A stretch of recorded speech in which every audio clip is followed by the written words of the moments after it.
Okay, good morning and welcome to the October press conference for the city manager and myself. We have a number of topics we would like to cover. Some of the things are restated because it's important that we make sure the information gets out. And I'll start with the city manager, if I may. We had an event here in the city, a couple of them really, to try and get our code enforcement staff the opportunity to interact with the community. So, City Manager, you want to speak to that? Yeah, thank you, Mayor. So as the Mayor mentioned, one of the things that the Mayor and City Council had stressed to me as far as coming on to the City of Topeka was really to increase our community engagement. And so it's been fun. I'll tell you that multiple departments have participated, whether it's our fire department, police department, most recently our code department. For the last few weeks, our director, John Chardine, has been hosting Coffee with Code out in the community. The first event was in Oakland, the Oakland Community Center, a few weeks ago. It was a pretty good turnout. Coffee and donuts. I mean, kind of like you would imagine, but also opportunities for our community to meet a number of our code team, to include the director, as well as the PD leadership who oversees code compliance. And so essentially it's time for the community to meet our code officers, ask questions, find out exactly what it is that code does, the things that code looks for when they go out into the community. And so the last event was actually this past Saturday. And as I understand, we probably had about 30 participants from the community that actually attended that event. I understand that there was a point where they even just got in a circle to brainstorm on how to increase best practices and learn about best practices as far as the needs of the community. There is one more event this year, Saturday, November 15th at Crestview Community Center from 10 to 2 p.m. Along the lines of increased community engagement, City of Topeka is actually hosting Trunk or Treat this Thursday at Evergy Plaza from 5:30 to 8 p.m. Typically, it's going to be our public safety departments, police and fire, that host that event. But thanks to the leadership of our Director of Inclusive Communities, Monique Lade, and her team, they've actually extended it to where multiple city departments are going to be participating. So it's kind of turned into not just a public safety event, but one in which all multiple city departments are participating in. So bring out the kiddos, or if you don't have kiddos, feel free to come out. There'll be free candy, costume contest, food trucks, DJ, and a hot dog fundraiser that our fire union is putting on. So it should be a pretty good event. I'm looking forward to that. In addition to that, we understood that the Oscar Mayer Wienermobile was coming to Topeka, and again, through Monique and her leadership, she actually was able to schedule them. I think they're going to be at Noto sometime this week, and then they'll actually be at the Central Park Community Center on Sunday, November 2nd from 12:30 to 2:30. I guess there's Sing It Like a Wiener karaoke. I know I'm a karaoke fan, but yeah, I don't know about that one. But there'll also be a Wienermobile relay race and a hot dog costume runway. So yeah, a lot going on over the next week or so. Yeah, you bring that up. That's funny because it makes me think of John Cantrell in that hot dog costume he was wearing out at West Ridge Mall for the Wiener races. Maybe he'll show up in his costume. John gets involved in an awful lot of things. I'm glad you talked again about the code enforcement piece. Oftentimes the public might think that interacting with code gets them an idea of what can get you in trouble with code. But really the interaction opportunity during these Coffee with Code, they really can show you how you can avoid that and how you can work and how they work to mitigate issues that you might have at your home so that code enforcement doesn't come out in the capacity to fine, but comes out in the capacity to assist so that changes can be made at your home or residence, so that there is a better compliance rate.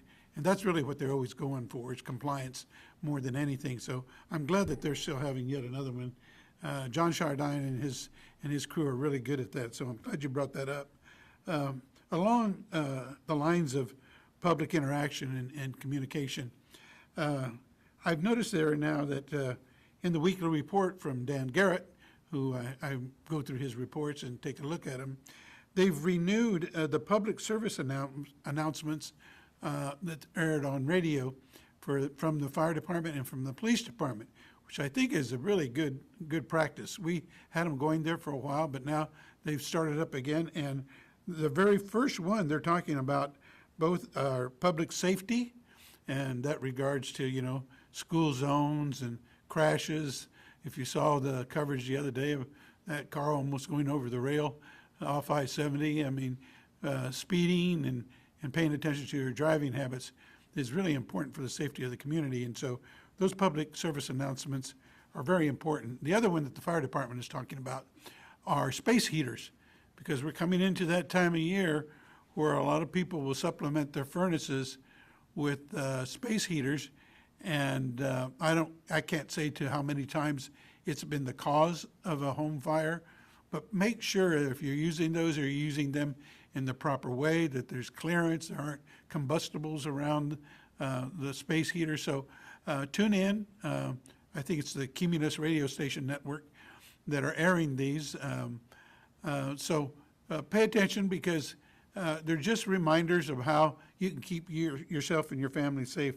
So again, that's a good thing that we're trying to do as we continue to try and communicate with the public in even a less formal way than a press conference or a council meeting, but opportunities like this with a press conference.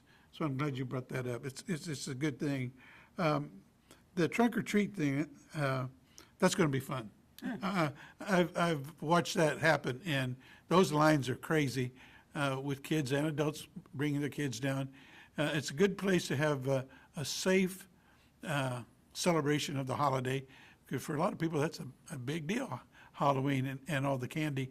And you know that you can feel comfortable about the candy that you're getting, because it's distributed by a bunch of caring people who just want to make sure the kids have a good time. One thing I want to bring up is the upcoming State of the Community. That's going to be on November 6th at the Townsite Tower. I think doors open at 7:45 in the morning, with a program to start around 8 o'clock or so. This is an annual event. This will be, I think, my fourth one. And it's a good opportunity to bring a wide diversity of people together to hear some of the highlights that maybe they have not been able to catch either at a council meeting or a news report, or some of the things that go on that just aren't out there on the public on a regular basis. So if you have an opportunity to attend, I would encourage you to. I was at a function here a bit ago, helping a gentleman celebrate his 30th anniversary as a small businessman here in Topeka. And the group that was there were all small business owners. And I don't think that it occurs to them that they have a place at that community event as well. I think sometimes people think it's just for the big companies, but I encourage them to show up and be there, because it really is the small business community that is an economic generator in this community. They support the large businesses, they employ local people, they provide services and resources that are really should be expected from a capital city. So I encourage them to show up, and I would extend that invitation as much as possible. If you're able to contact the Greater Topeka Partnership to see if tickets are still available. It's a big event. There's usually about, somewhere between 350, 400 people there. So you'll feel comfortable in there. It's a relaxed atmosphere. They provide a good breakfast, and you get to meet and mingle with a lot of your fellow business people in the community. So I'm looking forward to sharing the stage with County Chair and Commissioner Aaron Mays. That's a practice that we started I can't remember if it was maybe in the second year of this event. Typically, it used to be that first one entity would get up, like myself, the city, and then the commissioner would get up for the county. But it was a suggestion that we agreed upon that a more collaborative presentation of the information would be better for the community, since we really interact on an awful lot of things, and when one rises, the other does too. So it's been a joint presentation since then. I've been on the stage with Commissioner Rippon, Commissioner Cook, and I think this is the second time around with Commissioner Mays. So I encourage those who have not yet taken the time to get tickets, see if you can attend. And if you can't attend, make sure that you keep it on your calendar, because you can always invite any one of us who make a presentation to come to your business or to your organization and tell you what went on during that meeting, so that you're not left out of the information that is important to you in this community. We will also, I wanted to talk about an event that I went to recently at the invitation of former Mayor Joan Wagner. And that was the Rise and Shine breakfast that occurs to raise funds and awareness for everything that goes on at the Boys and Girls Club. That is an amazing organization that has sustained. I can remember when I was in grade school, stopping at the Boys Club when it was here in Topeka. I think it was over on Washington Street there, and Coach Woody was the guy running the show then, and a lot of people remember Coach Woody. But it is still going well, and Dawn McWilliams, who is the executive director now, she does a fantastic job of bringing together very caring staff, and has a great rapport with all of the students there. But the event was well attended, quite a few people there, raised a lot of funds to help them with their programs. Looking forward to the expansion that they are having done right now on the, I guess, kind of the northwest side of the facility, that will even improve more the facilities to house even more of our city's youth. That's a great program. I encourage people who have an opportunity, if you can give $2 or anything you can give to the Boys and Girls Club, I would encourage you to donate to that worthy cause. I want to talk a little bit about the hotel, but the man who has a lot of the details, I get to sit in on them, on the conversations, but the city manager has got this project close at heart as a priority, along with his deputy city manager, Braxton Copley. So, city manager, if you will update us on the situation with the hotel. Yes, sir. So negotiations with the hotel are going very well. We've been meeting and discussing regularly with Roy Arnold, who is the president and CEO of Endeavor Hotel Groups. Roy actually sat down with the mayor, some city staff, as well as some county representatives a few weeks ago, joint meeting. So again, understanding that there's a component that Shawnee County would have to participate in with some upgrades and improvements at the Maynard Conference Center. So feel pretty good where we're at in the negotiations. I think we're very close to coming to an agreement on some of those last terms that we had to discuss. We're actually discussing that last joint meeting. Mr. Arnold does plan to be here, to continue to be here. His group actually owns a hotel on the west side of Topeka, and so he continues to want to expand his portfolio here. He has been briefing community groups to include one of our Rotary Club groups. He will actually be briefing the Topeka Development Corporation, or the TDC, next Tuesday on the 5th. With his vision for both the hotel as well as for the Maynard Conference Center. And then he'll actually be at the State of the Community the next day, sharing that same vision with the community. And so Mr. Arnold is planning very much so to be the next owner of Hotel Topeka. And so, yeah, as far as what's next, again, briefing with the TDC next week as we continue to iron out any, I guess, loose ends of an agreement. my fingers are crossed, my prayers are up, and I'm hoping that we can make an announcement here in the next couple months on the sale. Yeah, good, thank you very much.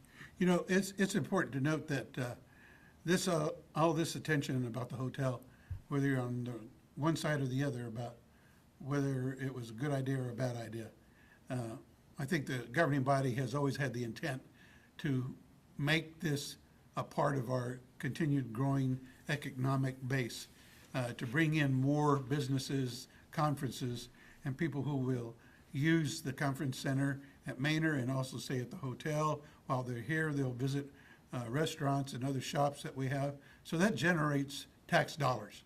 And those tax dollars are what we need to do the potholes. I think the last count was, according to Dan, was 724 potholes just this last week. So on the one hand, you think, why do we have so many potholes? It's because we live in the environment that we do. And so we just keep trying to keep up with the pace. But over 15,000 potholes to date in Topeka that we filled. So when folks are wondering when it's going to get filled, you're on the list. I was on the list. I probably waited about a month before they took care of a pothole that I had reported, but it got taken care of. You just can't do them all at once. We know we have a limited time because of weather and because of materials that we need aren't available during a certain part of the year when it's cold. So we're working as hard as we can to get those things taken care of. So it's important for us to let people know what we're doing. It leads to speculation if we don't. And so we've really tried to increase as much as we can with the help of our public information officer to tell our own story so that people will feel like they're getting the information they need. We try very hard to be transparent. That doesn't mean that every day you get a calendar list of what got done. That'd be too much to try and manage. But we really try to hit the highlights, especially during our press conference. So I appreciate that. The other thing I want to talk about, and we brought this up, and this is another, a repeat, but it needs to be repeated. I've heard from the public, and we know ourselves, that still safety in this city is a priority. And we've done everything we can to encourage the growth in the personnel in both numbers and training and professionalism at the Topeka Police Department. So I want to encourage people who are considering joining the city of Topeka as one of their public safety officers, as a Topeka police officer, to consider that if you're really looking forward to at least trying to see what it's going to be like, the entry-level exam for Topeka Police Department is going to be November the 7th. So it's November the 7th. Think I've got that number right. So if you're just thinking about it, show up. I've gone to some of those exams, and then I've gone to some of the physical fitness exams that happen.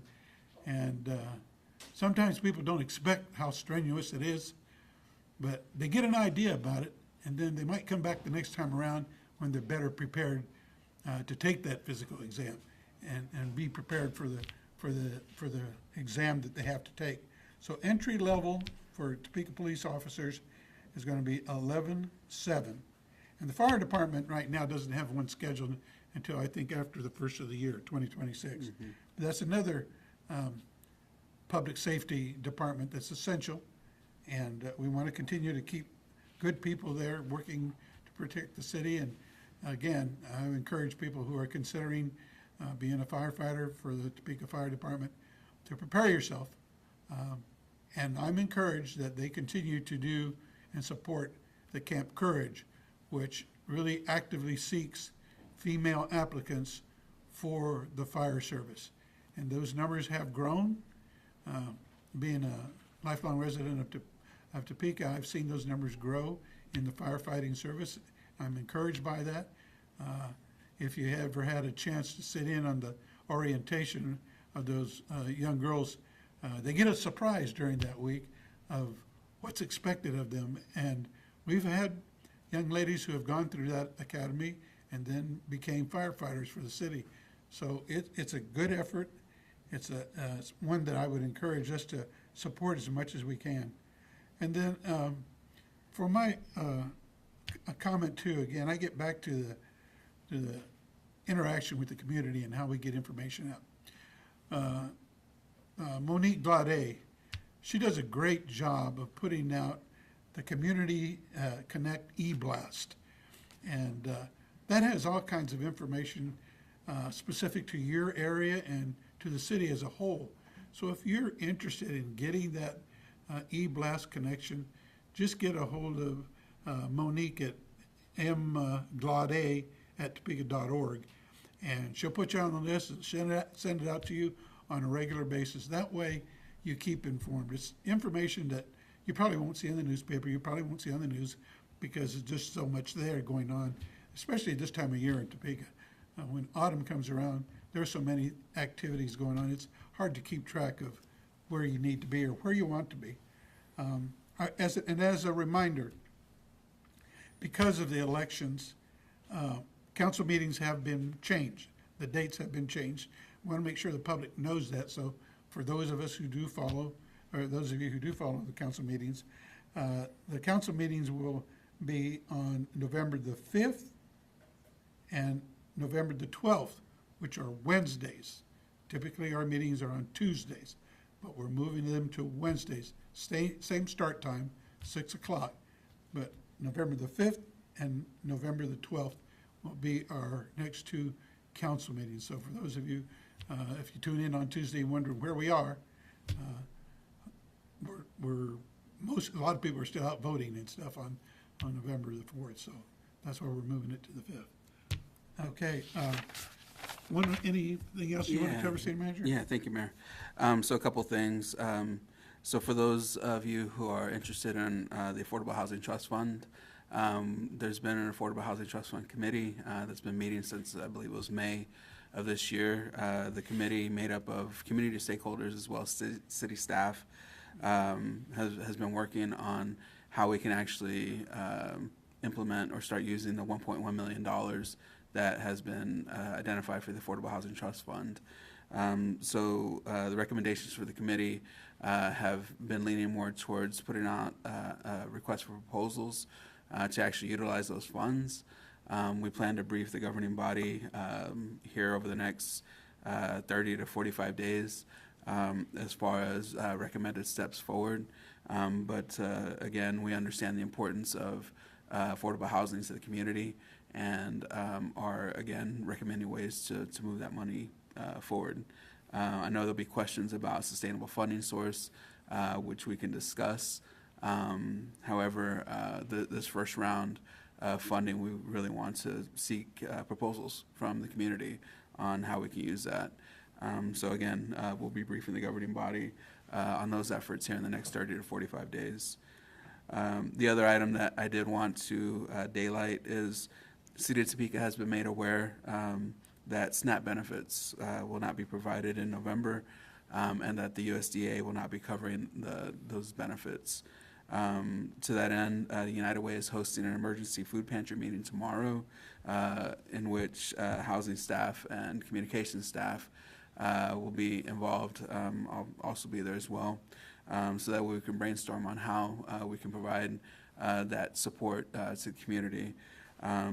Once we have an idea of how the community, to include the City of Topeka, intends to address some of those needed resources, we'll make sure that we push out that information to our media partners as well as our other social media platforms. And then the last thing that I wanted to highlight, since the last time we met, Mayor Padilla was actually nominated and won Mayor of the Year for the state of Kansas. It was pretty interesting. I will give a lot of credit to Jay Murray in your office. She put the feelers out, and as I understand, I believe the person who the nominations went to had to call Jane and said, okay, we've gotten 26 already, 26 nominations for the mayor, we only need one. And so So yeah, so there's a lot of support for our mayor and the community, as well as across the state of Kansas. That award was actually deliberated upon by the mayors from across the state of Kansas, and so congratulations, Mayor. Well, It's thank a you. great feat. Thank you. I appreciate that, but it's been a privilege and an honor to serve. And, you know, in my comments when I accepted it, I really wanted to note that that honor really goes to the city itself because of the way we work together and how we get things done.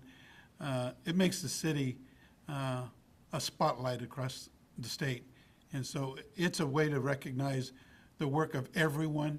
So in receiving it, I received it on behalf of everyone who works for the city of Topeka and all that they do in any capacity. So thank you for mentioning it, City Manager. I want to follow up a little bit, if I can, on the food issue with SNAP. You know, I sat in on a meeting.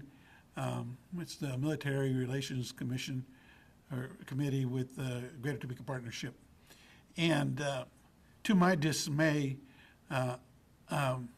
information that I got during that meeting really told me that because of the restrictions from the federal government on pay to our servicemen and women is really affecting locally our military families that are stationed here at Forbes Air Force Base, or MTAA. I'm still used to calling it Forbes. And it really hits me the wrong way that those people don't have maybe the opportunity or maybe even the desire to reach out to the community, but I will for them on their behalf. This is, for me, as the city manager talked about, plans are being made. It's a call to action. If the federal government isn't going to help us out, we need to take care of ourselves. We went through this same thing during COVID. It was the city of Topeka that kept itself afloat because of the things that they did among their businessmen, small and large. And I think it's important for us to keep that in mind. I know that there's a need for a clothing bank and a food bank out there for our military personnel. That should not happen. That should not be the way it is. And it's distressing that some people accept it because it's a stance they want to take to make a point. The point is these people protect us worldwide, and in many cases they're serving without pay. That's just unacceptable. So, again, a call to action. If you have an opportunity to assist, to contribute, to get involved with everyone who has a need in this community, I ask you to do so. And the one big thing that I hope you will do is get out and vote on November the 4th. It's important for you to take part in your local government, and that's the single easiest thing you can do. I mean, you don't have to show up at council meetings, you don't have to carry signs, you don't have to go to a protest. The thing you can do to start that is to show up and vote. We need to have a large number of people increase our voting percentages. I'm not asking you to vote for anybody in particular, but I do want you to get out and vote. So please, make yourself a plan. Take somebody with you. Get out and vote this coming election. It's important for local government because we interact with our county government, our state government, and our federal government. So start where you are in Topeka and take time to vote. That's the last thing I'd like to comment on. Have anything else? If not, then we will sit for questions. As it comes to the hotel, in the negotiations of selling it, is there something in writing that says, don't let this place go to, just from all the money that the city's put in to put it where it's at, and for somebody to take over? We've seen other hotels in Topeka that have been bulldozed because they ended up the way they were. What kind of assurances do we have that that's not going to happen Yeah. Hotel Topeka. Yeah, so I mean, that's definitely something that we have considered, and there's some provisions in the negotiations that we're gonna make sure that Topeka's covered in the future. I won't go into Such more as detail. what? What I would won't be go into some more things? detail. I'm gonna just say that we're making sure that we protect our future, and that has been brought up as a concern, and we're making sure there's provisions in the negotiations that Mr. Arnold's not gonna turn around and sell it in 2 years, and yeah, so yes, I will just tell you that as we negotiate, yes, those are very much concerns that we are addressing in the negotiations. Anything else? Carson? The community is pretty passionate about the hotel, and it seems like you guys want to help preserve it. And why do you want to keep that history in Topeka and try to keep the hotel here? Well, I mean, as far as the hotel itself, I mean, if you look what's around it, right, some really great community assets to include the Stormont Vale Event Center as well as the Maynard Conference Center. And so, I mean, those facilities, they drive a lot of economic development, whether it's conferences, whether it's sporting events, whether it's concerts, whether it's just conferences in general, right? It's very important that the entire campus is an important asset to the community, because as more people visit, the more sales tax that's generated, the more revenues that come to the city. Again, we want to, it's important that we highlight our community, that we have good facilities to attract that business. We, as a hotel, has been in the not as basically as improvements are needed in the hotel and the conference centers, we're not making them, and we're losing business. And so it's important to the community from tourism, from economic development, from a revenue standpoint, that those facilities are top grade. Did the new owner say he's not gonna buy unless the county does their work on the Maynard Conference Center? So Come down to that? So the new owner understands that in order for the hotel to be successful, that the Maynard Conference Center also needs to be invested in. And so Shawnee County, have they said yea or nay yet? Shawnee County is deliberating much like we are on those negotiation points with Mr. Arnold. How closely are you two guys working together? I mean, again, from the city's perspective, we're pretty close. I don't want to speak for the county, but from the city's perspective, we're pretty close on the hotel. If I may ask, how many people in Shawnee County use the SNAP benefits? Do we know numbers on that? Off the top of my head, no, sir. That's information that I'm pretty sure that we'll get over the next 24 hours. Carson, to your point, it's not even so much the historic building itself, because if you look at it, it's not like some of the buildings you look at downtown Kansas Avenue. They have a different look at them because of an era. But it is, as the city manager says, an economic generator. I went to a conference for the League of Municipalities in Overland Park. That conference would have been held in Topeka had the hotel been ready. So those are the kinds of the things that we're losing because the inaction by previous owners to keep that in a proper condition got us to a point where, as a capital city, we didn't have a specific conference center. And it's kind of ironic that I know the mayor there of Overland Park. He grew up in Potwin in Topeka and ended up over in Overland Park and is the mayor there now. And I asked him about their hotel, and he said, yeah, we own it. And we operate it. That place is full. It's used for not just conferences. It's used by the community for a lot of their organizations.